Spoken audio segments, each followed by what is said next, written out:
सेठी साहब, सावन 20 लाख का आदमी है, मैं उसको मारने का 10 लाख लूंगा। क्या भाई, लाख का 2 लाख समझ में आता है, सीधा 10 लाख। ये 10 लाख सावन को मारने का नहीं, सीजन का रेट है।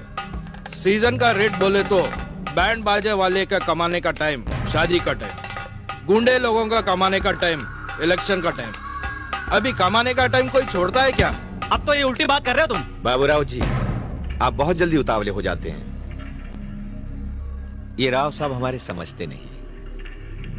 कम दामों में तो बाजार में जंग लगे हथियार मिलते हैं। आपने जो कहा वो हो जाएगा। हम इस काम की अहमियत को समझते नहीं। छोड़ो ये सब, जो जरूरी है वो पहले करो। बाबूराव, समय ज्यादा नहीं है जी। पैसों का इंतजाम जल्दी करो जी अच्छा। 10 लाख एक से नहीं मिल रहे हैं तो 2-2 के 5 लोग ढूंढ लो। जी हो जाएगा। कैसे भी करो।